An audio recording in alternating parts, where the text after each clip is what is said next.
नमस्कार, news 18 India देख रहे हैं आप। मैं हूं आपके साथ शिवानी पांडे। आज चुनाव की तारीख है और ऐसे में आज मतदान लगातार यहां पर हो रहा है। इस वक्त हम मध्य प्रदेश के ग्वालियर में मौजूद हैं। देखिए, रण बड़ा है और साथ साथ प्रण भी बड़ा है। जो तमाम पॉलिटिकल राजनीतिक पार्टियां हैं वो अपना दांव यहां पर लगा चुकी हैं, लेकिन आज जो नतीजा है वो ईवीएम में कैद हो जाएगा। फिलहाल हम ग्वालियर में यहां पर मौजूद हैं और ग्वालियर में यहां ज्योतिरादित्य सिंधिया कुछ ही देर में पहुंचने वाले हैं। इससे पहले बीजेपी की ओर से जो उम्मीदवार थी माया सिंह, वो भी यहां पर पहुंची थी और कांग्रेस और बीजेपी में आमने सामने की टक्कर है। लेकिन ये टक्कर आखिर कितनी और भीषण हो सकती है ये देखना होगा। लेकिन जो चुनावी नतीजे हैं वो आज यहां पर ईवीएम में कैद हो जाएंगे। 3 दिसंबर को ये नतीजे सामने आएंगे। फिलहाल आप तस्वीर देख रहे हैं शिवराज सिंह चौहान की, जो उन्होंने वोट कास्ट किया और इसके साथ साथ कमलनाथ ने भी अपना वोट कास्ट कर दिया है। तो जनता के मन में आखिर कमल है या फिर कमलनाथ, ये सवाल लगातार बना हुआ है। लेकिन जनता सब जानती है और जो जानती है वो उसने ईवीएम में कैद भी कर दिया है और ईवीएम के नतीजे हमें मिलेंगे 3 दिसंबर को। उसके बाद क्या कुछ होगा ये देखना होगा। किस तरीके से मध्य प्रदेश की जो सियासी तस्वीर है वो बदलती हुई यहाँ पर दिखेंगी। प्रशांत और मनोज भी इस वक्त मेरे साथ जुड़े हुए हैं। ग्वालियर में इस वक्त मैं मौजूद हूँ। प्रशांत इस वक्त हमारे साथ मौजूद है। प्रशांत, आपकी मौजूदगी कहाँ है एक बार वो बताइए और वहां की तस्वीर भी दिखाइए। वहां की जनता का मन आपने टटोला तो क्या कुछ जनता ने कहा?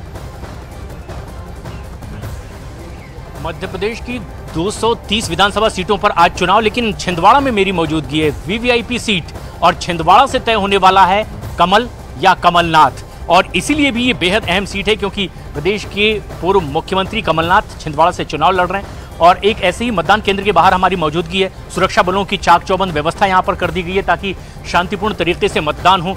पुलिस के वरिष्ठ अधिकारियों की मौजूदगी है। लगातार शांतिप्रिय तरीके से लोग लाइन में लगे हुए नजर आते हैं। बहुत भीड़भाड़ नहीं है। अभी फर्स्ट हाफ ही चल रहा है दिन का और एक के बाद एक मतदान केंद्रों में लोग पहुंच रहे हैं। बड़ी तादाद में लोग अपने मताधिकार का इस्तेमाल कर रहे हैं। कुछ फर्स्ट टाइम वोटर्स भी हैं जिनमें खासा उत्साह देखने को मिल रहा है। सुरक्षा के इंतजाम हैं, तमाम जितने भी निर्वाचन अधिकारी हैं उनकी मौजूदगी है। यहाँ पर हम देख सकते हैं कुछ बड़ी तादाद में यहाँ पर और ड्यूटी पर लगे हुए हैं, कुछ मतदान के लिए पहुंचे हुए हैं। और खास बात यह है कि बुधनी में जहां पर शिवराज सिंह चौहान ने मतदान किया है परिवार सहित, लोगों का क्या रिएक्शन है वहां पर और खुद मुख्यमंत्री शिवराज सिंह चौहान क्या रिएक्ट कर रहे हैं ऐसे में, जबकि उनके भाग्य का फैसला आज जनता करने वाली है मध्य प्रदेश की ईवीएम का बटन दबाकर। मनोज शर्मा हमारे सहयोगी बुधनी से हमसे सीधे जुड़ रहे हैं। मनोज, क्या कहती है बुधनी की जनता, क्या आसार और क्या मुद्दे? प्रशांत, आप जो कह रहे हैं ना कमल, बात यह है कि मध्य प्रदेश में कौन सा कमल खिलेगा। तो जब हमने न्यूज़ 18 इंडिया ने ये सवाल सीधा मुख्यमंत्री शिवराज सिंह चौहान से ही पूछ लिया कि कौन सा कमल खिलेगा, तो शिवराज सिंह चौहान का तो ये कहना है कि भाई मध्य प्रदेश में प्रधानमंत्री नरेंद्र मोदी का कमल खिलेगा, मध्य प्रदेश में बीजेपी का कमल खिलेगा। ये शिवराज सिंह चौहान का दावा है। फिलहाल अब मैं आपको बुधनी के पड़ोस में, क्योंकि शिवराज सिंह चौहान वोटिंग कर चुके हैं, उसके बाद हम उनके पड़ोस की बुधनी के पड़ोस में ये भोजपुर विधानसभा है। भोजपुर विधानसभा जिसका जो शिव मंदिर है बहुत ही विख्यात है और इस भोजपुर विधानसभा में 2 पूर्व मंत्री, कांग्रेस की तरफ से राजकुमार पटेल और बीजेपी की तरफ से सुरेंद्र पटवा, 2 पूर्व मंत्री। मनोज, आपके पास वापस लौटेंगे। देखिए, भारी उत्साह यहाँ पर जनता के बीच में है। तमाम जो मतदाता है वो यहाँ पर पहुंच रहे हैं, लेकिन ऐसे सियासी प्रतिक्रियाएं भी निकलकर सामने आ रही हैं। कई सारे ऐसे नेतागण हैं जिन्होंने अपना वोट तो कास्ट किया, लेकिन साथ साथ अपनी प्रतिक्रियाएं भी वो दे रहे हैं इस चुनाव को लेकर, इस मतदान को लेकर। नरोत्तम मिश्रा जो कि बीजेपी के मंत्री हैं, उन्होंने क्या कुछ कहा ये आप सुनिए। लोगों से अपील करूंगा कि सभी लोग कमल का बटन दबाएं।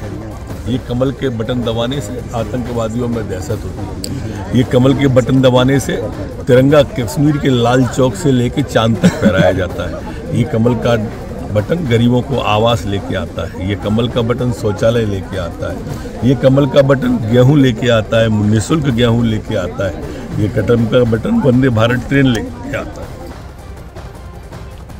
तो छत्तीसगढ़ में भी इस वक्त वोटिंग जारी है। मेरी मौजूदगी है पाटन सीट पर। यह हाई प्रोफाइल सीट है। यहाँ से छत्तीसगढ़ के मुख्यमंत्री भूपेश बघेल मैदान में हैं और मैं आपको दिखाऊं कि अब से कुछ देर का इंतजार, और जब भूपेश बघेल यहाँ पर खुद वोट डालने पहुंचेंगे आप देखेंगे सिक्योरिटी यहाँ पर काफी ज्यादा है क्योंकि मुख्यमंत्री यहाँ पर पहुंचने वाले हैं। ऐसे में यहाँ पर अंदर जाने की किसी को इजाजत नहीं है यहाँ पर, क्योंकि मतदाता इस बूथ की अगर हम बात करें तो 390 है। ये देखिए, मेडिकल यहाँ पर सेवाएं भी हैं कि किसी को दिक्कत हो, ये भी है यहाँ पर तैयारी की गई है। और ये मेरा मत जरूरी है देखिए, और ये टैगलाइन है। इसके अलावा इस बोर्ड को अगर मैं पीछे करूंगी थोड़ा, जैकेशन आप आगे आइए, इस बूथ पर जो कुल मतदाता है 390 है, इसीलिए यहाँ पर आपको वोटर्स की तादाद कम दिख रही है। और जो ग्रामीण इलाका है क्योंकि, तो ऐसे में जो वोटर्स हैं वो आकर के ज्यादा देर रुक नहीं रहे। कुछ महिलाएं आएंगी, उनसे हम बात करेंगे। ये सेल्फी पॉइंट भी यहाँ पर बनाया गया है। देखिए, ये सेल्फी पॉइंट है और इसमें लिखा हुआ है कि मेरा मतदान मेरा अधिकार, वाकई क्योंकि 5 साल के लिए वोट कैद हो जाएगा। लेकिन यहाँ पर देखिए, चाचा का मुकाबला भतीजे से है। विजय बघेल चुनावी मैदान में है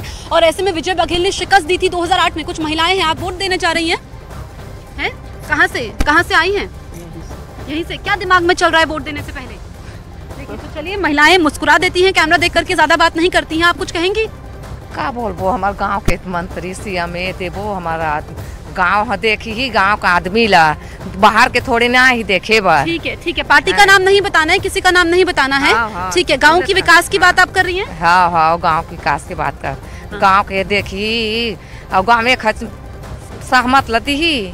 ठीक है, तो ये कह रही हैं कि देखिए कि हम गांव से हैं और जो ये पाटन विधानसभा है, दरअसल इसमें 2,10,000 मतदाता है। पिछली बार भूपेश बघेल जो कि 27,000 से ज्यादा वोटों से उन्होंने जीत दर्ज की थी, लेकिन इस बार जो मुकाबला है वो त्रिकोणीय है, क्योंकि अजीत जोगी के बेटे अमित जोगी वो भी पाटन से ही चुनावी मैदान में है। ऐसे में क्या मुख्यमंत्री भूपेश बघेल अपनी सीट बचा पाएंगे, बड़ा सवाल है। मेरे सहयोगी आदित्य इस वक्त रायपुर में मौजूद है।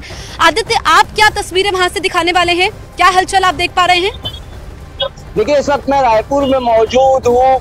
भाजपा के जो पूर्व कद्दावर मंत्री रहे बृजमोहन अग्रवाल, उनकी विधानसभा सीट का ये एक मतदान केंद्र है। छत्तीसगढ़ में 1600 से ज्यादा अति संवेदनशील मतदान केंद्र है और ये भी अति संवेदनशील मतदान केंद्र है। केंद्रीय रिजर्व पुलिस फोर्स के जो जवान हैं, केंद्रीय सुरक्षा बलों के जो जवान हैं, वो यहाँ पर तैनात है। अब देखिए, जिस तरीके से पाटन में लड़ाई हो रही है चाचा भतीजे के बीच, उसी तरह से रायपुर की इस विधानसभा सीट पर लड़ाई हो रही है गुरु और चेले के बीच। बृजमोहन अग्रवाल जो है वो लड़ रहे हैं महंत राम सुंदर दास जी जो है उनके आदेश पे, और उनको गुरु मानते हैं, एक मठ के वो मठाधीश है। तो यहाँ पर जो लड़ाई हो रही है वो गुरु चेले के बीच में हो रही है। कुछ वोटर्स यहाँ पर मौजूद है, वोट दे के आए। आप क्या मुद्दा इस बार और क्या सोच के वोट दिया? सर, कांग्रेस का वोट जो है, नहीं, पार्टी का नाम नहीं लेना है आपको, क्या सोच के वोट दिया है, मुद्दा क्या है? हमारा मुद्दा साहब कि पहले आप 2500 धान में जीते थे, 3100 करके धान हम जीतेंगे, अब क्या है? हम, अच्छा, ये तो किसी राजनीतिक दल के जो है वो स्पेसिफिक नेता लग रहे हैं। आपने क्या सोच के वोट दिया?